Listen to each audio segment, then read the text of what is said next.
थोड़ा खुल रहा है, हम थोड़ा उसकी तरफ बढ़ जाते हैं। 45 पॉइंट की बढ़त के साथ पहला टिक आपको दिखेगा। 55 पॉइंट बैंक निफ्टी का आपको पहला टिक दिखेगा। देखते हैं क्या करते हैं। आज रिलायंस HDFC पे काफ़ी दारोमदार है कि अपनी लेवल्स को ना तोड़े बल्कि मार्केट की हेल्प करें। पहला टिक 40 पॉइंट के बाद सीधा 37 पॉइंट का है, थोड़ा एडजस्ट होने दे रहे हैं। 40 पॉइंट की बढ़त अभी सिर्फ बैंक निफ्टी पर है। तो दोनों ने जो शुरुआती अपना जो टिक दिखाया ना, उसके बाद एडिशन नहीं किया, कुछ भी पॉइंट्स में एडिशन नहीं है। तो ये थोड़ा वेट करने की आपको या सब्र रखने की मैं बोलूँगा कि थोड़ा ज़रूरत है इस समय। इंडिया विक्स ऑलमोस्ट फ्लैट ही खुला है। इंडिया विक्स के अंदर अभी तक किसी तरह का कोई टिक नहीं है। HDFC 6 रुपये पर है, रिलायंस 7 रुपये नीचे है। तो फिलहाल इन दोनों के बीच में अलग अलग का कशमकश आपको दिख रही है। धीरे धीरे करके निफ्टी बैंक अपनी बढ़त को खो रहा है और अभी 12 पॉइंट नीचे है। मैंने ऑलरेडी आपको बताया था कि बैंक निफ्टी वैसे भी वीक है और एक कभी भी पुल बैक, कोई भी बॉट जो हो रहा है, डिप हो रहा है, उसको बॉट नहीं हो रहा आजकल। तो ये एक समस्या है बाज़ार के सामने खड़ी हुई है। देखते देखते निफ्टी भी लाल निशान में आ चुका है और इंडिया विक्स हालांकि टूटा है आज। इंडिया विक्स का जो पहला परसेंटेज आया वो 10% नीचे का है, यानी कि फेयर घटा हुआ है। एक बार दिखाएंगे आप इंडिया विक्स, पहले दिखाइएगा एक बार। हाँ, 10% नीचे आए, लेकिन उसके बावजूद बाजार अभी ऊपर नहीं आए हैं। थोड़ा समय दीजिए। अगर इंडिया विक्स इतना ही टिका रहता है नीचे, 8 से 10% नीचे टिका रहता है, तो ट्रस्ट मी मार्केट ज़रूर पुल बैक दिखाएगा और ये पुल बैक काफ़ी शार्प भी हो सकता है। हाँ, तो इसलिए इंडिया विक्स के नीचे रहना बहुत ज़रूरी है। अब ऑलमोस्ट इंडिया विक्स फ्लैट हो चुका है। बड़ा अजीब सी बात है, मैंने तो पहली बार ऐसा देखा कि 10% के बाद सीधा इंडिया विक्स फ्लैट हो जाए और उसके बाद हरे निशान में आ जाए। वापस से दिखाओ इंडिया विक्स एक बार अपनी स्क्रीन पर, आपको थोड़ा और क्लियर होगा। अभी थोड़ी देर पहले आपने 8% देखा होगा, इसी स्क्रीन से देखा होगा इंडिया विक्स को। अब आप जरा चेक करोगे तो आपको 0.31% बकायदा ऊपर दिखेगा। तो बहुत स्पीड से ये देखिए आपकी स्क्रीन पर आया हुआ है। ठीक, बट कोई बात नहीं, देखते हैं अभी क्या होता है। बट मार्केट अभी भी एक टाइट रेंज के अंदर है। 24,000 का एक सपोर्ट है। 24,200 पार होने पर ही स्लाइटली कवरिंग आने के चांसेस है, नहीं तो नहीं आएगी। ये बात अपने दिमाग में आप रखिएगा और दोनों तरफ से ओपन रखिए माइंड को। हाँ, सिर्फ बायस होकर आप तेज़ी खेलेंगे तो फंस जाएंगे, बायस होकर मंदी खेलेंगे तो फंस जाएंगे। जो बाज़ार कह रहा है उसको कहना और मानना सीख जाएंगे तो थोड़ी प्रॉब्लम कम हो जाएगी। प्रॉब्लम ख़त्म कभी नहीं होती है, थोड़ी कम हो जाएंगी, बस इतना ही होगा। आगे बढ़ें। आज जैसे मैंने आपको शुरुआत में बता दी, अब मैं ज़रा कुछ आपको बढ़ने और गिरने वाले शेयर्स दिखा देता हूँ या बता देता हूँ। पहले टॉप 50 काउंटर से शुरू करते हैं। हिंडाल्को दिखाइए एक बार ज़रा स्क्रीन पर। वो आज बढ़कर खुला। सिप्ला के अंदर शुरुआती बढ़त है। टेक महिंद्रा के अंदर शुरुआती बढ़त है। अपोलो हॉस्पिटल के अंदर शुरुआती बढ़त है। LTI माइंडट्री है, उसके अंदर शुरुआती बढ़त है। तो ये शुरुआती बढ़त वाले शेयर्स हैं, लेकिन इन सब में से कोई भी शेयर ऐसा नहीं है जो आपको 1% से ऊपर दिख रहा हो। ज़्यादातर शेयर 1% के नीचे है। अब गिरने वाले शेयर चेक कराता हूँ। टॉप 50 काउंटर्स में से डिविस लैब नीचे है, हीरो मोटोकॉर्प नीचे है, अडानी एंटरप्राइजेज भी आज कमज़ोर है और इसके अलावा अल्ट्रा सीमेंट और ICICI बैंक जो कल बाजार की काफ़ी हेल्प कर रहा था, वो भी आज कमज़ोर है। अडानी ग्रुप में से आज मिक्स एंड मैच है। ऐसा नहीं कि सभी शेयर लाल निशान में, कुछ शेयर हरे निशान में भी हैं। जैसे अंबुजा हरे निशान में है, एनर्जी सॉल्यूशंस आपको हरे निशान में दिखेगा। और जो गिरावट भी है ना, वो बहुत ज़्यादा किसी में भी नहीं है। 1% से ज़्यादा कोई भी शेयर टूटा हुआ नहीं है। अडानी के शेयर वैसे आप थोड़ा नोटिस करते रहिए, इसमें वो शाम तो ख़त्म हो गया। आज हमने एक बार भी सुबह से लेकर शाम, अब दोपहर हो गया, मतलब मार्केट खुल चुकी है, इसके बीच में एक बार भी हिडलबर्ग का नाम नहीं लिया, ना मैंने लिया ना ही गेस्ट ने लिया। तो हमने जो बात आपसे परसों कही थी कि आप भूल जाएंगे एक दिन के बाद हिडलबर्ग नाम की कोई बला भी सिस्टम में आई थी, तो वो भूल ही चुके हैं, इसलिए तो चर्चा नहीं हो रही है। ये तो चर्चा ज़रूर होती। फिर भी आपको थोड़ा सावधानी के साथ अभी ट्रेड करना है। कौन सी ग्लोबल पे कौन सी खबर आ जाए ये किसी को भी अभी नहीं पता है। मार्केट ऑलमोस्ट फ्लैट है इस समय।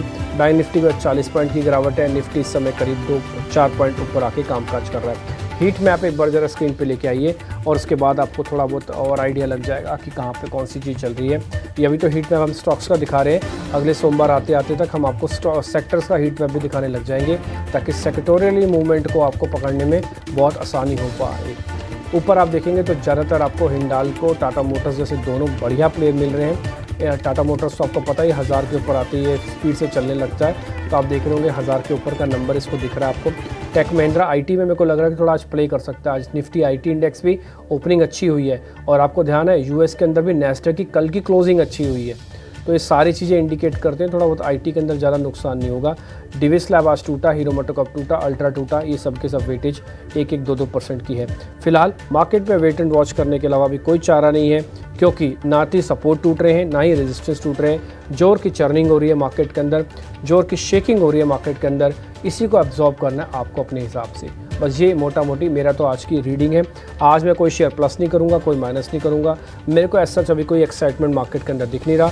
हमने कल से अपने आप को साइडवेज करके बिठा रखा है। हमें मार्केट में कुछ भी अच्छा और कुछ भी ख़राब नहीं दिख रहा है। अब हम थोड़ा आगे बढ़ते हैं। छोटे मझोले शेयर्स क्या हो रहे हैं, उसके अंदर क्या ट्रेड हो रहा है, और साथ ही ओपनिंग के सौदे क्या, ये मेरे दोनों सहयोगी आपके सामने रख रहे हैं। बाजार में सुस्ती का माहौल है। 24,150 के आसपास निफ्टी है। निफ्टी बैंक की बात करें तो हल्की सी वहां पर गिरावट हमें देखने को मिल रही है। आईसीसी बैंक आज लीड कर रहा है गिरावट को, और उसके पीछे पीछे एक्सिस बैंक में भी करीब करीब आधे से पौने % के आसपास गिरावट है। लेकिन अगर हम मिड कैप स्पेस की बात करें तो कुछ शेयर जहां पर खबरें हैं वहां पर हम देख रहे हैं कि तेज मूव आ रहा है। SJVN से शुरुआत करेंगे। 6% के आसपास तेजी है। हमने देखा था कि नतीजों में आय में 30% के आसपास का उछाल था, तो ये शेयर चल रहा है। नायका के नंबर्स ठीक ठाक आए थे। 3% के आसपास की तेजी इस शेयर में है। आइनॉक्स विंड और आइनॉक्स विंड एनर्जी, ये दोनों शेयर, चूंकि INOX wind energy INOX wind की ही सब्सिडरी कंपनी है, ये दोनों शेयर आज फिर से चल रहे हैं। नंबर्स अच्छे आए थे और कुछ नए ऑर्डर्स आए थे, उसके दम पे हम देख रहे हैं कि लगातार तेजी बनी हुई है। इसके अलावा इलेक्ट्रा ग्रीन टेक कल की बढ़िया तेजी के बाद आज उसको कंसोलिडेट करा। 2 से 2.5% के आसपास तेजी आज भी हम देखने को मिल रही है। जोमैटो पर भी आप नजर रखिएगा। 260 रुपए के आसपास का भाव है। जोमैटो भी चल रहा है। लेकिन अगर हम गिरने वाले शेयरों की अगर हम बात करें तो उसमें आपको मैक्स फाइनेंशियल दिखेगा। दरअसल दिल्ली हाई कोर्ट ने आरबीआई और सेबी से जो एक्सिस बैंक और मैक्स फाइनेंशियल वाली जो डील है उसमें जांच को थोड़ा सा गहरी जांच करने के लिए कहा है। कहा कि और आप थोड़ा सख्ती से जांच कीजिए। ये शेयर कमजोर आपको दिखेगा। फार्मा में थोड़े थोड़े मूड खराब है। डिवीज, ग्रेन्यूल्स, ये शेयर आपको थोड़े से कमजोर दिखेंगे। कैडिला में भी आज थोड़ी कमजोरी का माहौल दिखेगा। लेकिन दूसरी साइड पे केमिकल फर्टिलाइजर में जीएनएफसी 4% के आसपास की तेजी के साथ कारोबार कर रहा है। और कुछ कुछ मेटल स्टॉक्स में लोअर लेवल से बाइंग आ रही है, जिसमें कि सेल होगा, नाल्को है, ये शेयर ऊपर कारोबार कर रहा है। समर्थन मदरसन के नतीजे कल आए थे और हम देख रहे हैं कि शेयर में हालांकि बड़ी तेजी नहीं है। 1.5 से 2% के आसपास की तेजी पर कारोबार हो रहा है। तो ये है मिड कैप का मूड। बहुत ज्यादा एक्शन वहां पर भी हमें देखने को नहीं मिल रहा है। चुनिंदा वो शेयर ही चल रहे हैं जहां पर खबरों का एक्शन है या फिर नतीजे जहां पर अच्छे आए हैं। लेकिन चलिए अब ये जानते हैं कि आपके लिए शुरुआती ट्रेड में मौके कहां पर बन रहे हैं। लेकर आएंगे ओपनिंग ट्रेड।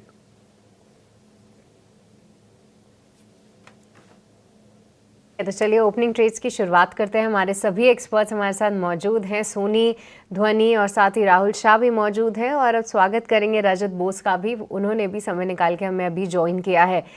तो रजत जी, चलिए आपसे ही शुरुआत कर लेते हैं। ओपनिंग के बाद कहाँ पे है आपकी नज़र, कौन से स्टॉक्स हैं आपके रेडार पे?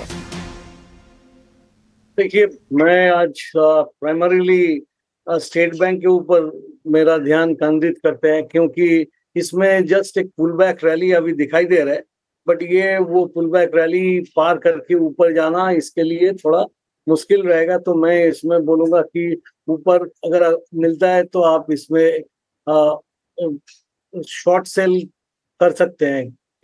इसका जो मूवमेंट है ये देख के लगता है कि 816 के ऊपर में आपको स्टॉप लॉस लगाना चाहिए। जहां तक इसका 200 डे एक्सपोनेंशियल मूविंग एवरेज जो कि 760 के नीचे है, तो 760 तक शॉर्ट टू मीडियम टर्म में जाने की, शॉर्ट टर्म में ही वो पहुंच जाएगा, क्योंकि इसमें एक बेरिश बेल्ट होल्ड जैसा फॉर्मेशन बना है और मूविंग एवरेज की संकेत भी है कि एक बार 200 day exponential moving average test होगा। और दूसरा जो काउंटर आप थोड़ी देर पहले ही जिक्र कर रहे थे, स्टील अथॉरिटी, उसमें अभी मुझको लगता है एक सकाज रैली हो रहा है। तो वो सकाज रैली में ये ज्यादा दूर पहुंचेगा ऐसा उम्मीद मेरा कम है। मैं बोलूंगा कि इसका जो 200 डे मूविंग एवरेज है 133 रुपया, उसी के ऊपर में स्टॉप लगाइए। और नीचे अभी जो भाव है यहाँ से ये नीचे की तरफ पे जाए और 121 से लेके 118 तक भी जा सकता है। ये जो दोनों शेयर की जिक्र मैंने खुद चला के किया है आपसे, इसमें मेरी कोई पोजीशन नहीं है। ठीक है, तो राजा जी ने अपने कॉल्स के साथ अपना डिस्क्लोजर भी दे दिया है। और साथ ही 2 काउंटर्स हैं जहां पे बिकवाली आप कर सकते हैं। थोड़े से और अगर ऊपर मिले तो उतना बेहतर है। एसबीआई और साथ ही सेल, यहाँ पे आपको जो है आप यहाँ पे सेलिंग के मौके जो है तलाश सकते हैं। दोनों ही काउंटर्स पर नज़र रखिए। ध्वनि, अब आपसे समझना चाहेंगे, बताइए ओपनिंग के बाद कौन से हैं आपके स्टॉक्स? LIC हमने प्री ओपन में नोटिस ज़रूर किया था। डेफिनेटली। और उसके बाद जो दूसरा पिक यहाँ पे एक आईआरसीटीसी पे भी मेरी नजर जाती है, बट ज्यादा कन्विक्शन मेरी आईटी की तरफ झुकती हुई दिख रही है अभी। एचसीएल टेक जो है उस काउंटर के अंदर अगर आप इंट्राडे चार्ट्स देखें तो 30 मिनट्स पे यहाँ पे प्रीवियस 6 दिनों से जो एक रेंज बन रही है उसका ब्रेकआउट देखने को मिल रहा है। तो एचसीएल टेक के अंदर यहाँ पे बाय बनता है। करंट लेवल से आप इसको बाय कीजिए। ऊपर की तरफ टारगेट जो है वो 1640 और फिर उसके बाद 1655 तक के बनते हैं। स्टॉप लॉस जो यहाँ पे मेंटेन करके रखना रहेगा, तो नीचे की तरफ में आप 1598 का स्टॉप लॉस लगाएं। ठीक है, तो 1598 का आप स्टॉप लॉस लगा सकते हैं। एचसीएल टेक यहाँ पे आप खरीदारी कर सकते हैं। कल हमने देखा था कि 2% से ज़्यादा की तेज़ी नैस्डैक में भी थी, तो इसके चलते आप आईटी काउंटर्स पे नज़र रखिए। मार्केट थोड़े वॉलेटाइल ज़रूर हो रहे हैं, हो सकता है आईटी काउंटर्स थोड़ा सा सपोर्ट ज़रूर दें। पर अब सोनी आपसे समझना चाहेंगे, बताइए कोई अपडेट्स हैं तो वो भी शेयर कीजिए, साथ ही कोई फ्रेश कॉल्स आपकी जहाँ पे हैं वो बताइए। सृष्टि जी, पहला जो आज मॉर्निंग में हमने रेकमेंड किया था रैमको सीमेंट में शॉर्ट जाने की, वहां पे करीबन 1% का मुनाफा आ रहा है, तो उस पे कंटिन्यू कर सकते हैं। और मुझे लगता है कि आज जो मार्केट अभी अभी इमीडिएट एक मिड पॉइंट पे है, तो रिकवर करने की कोशिश कर रहे हैं। सो बहुत डिफिकल्ट हो रहा है अभी इस लेवल पे आइडेंटिफाई करने के लिए कि अभी सेल होगा कि बाय होगा। बट वेटेज मेरा अभी भी थोड़ा सा सेल के साइड में है, सो कॉशियस आउटलुक मेंटेन कीजिए। आज इंट्राडे के लिए ओपनिंग ट्रेड यहाँ पे गुजरात गैस में सेल की रिकमेंडेशन रहेगी, जो कि 600 के नीचे ब्रेकडाउन दिया है और कंटिन्यू कर रहा है। आज उसी लेवल को क्रॉस नहीं कर पा रहा है, तो रेजिस्टेंस नजर आ रहा है। फ्यूचर्स में आप सेल कर सकते हैं। फ्यूचर्स में आपको स्टॉप लॉस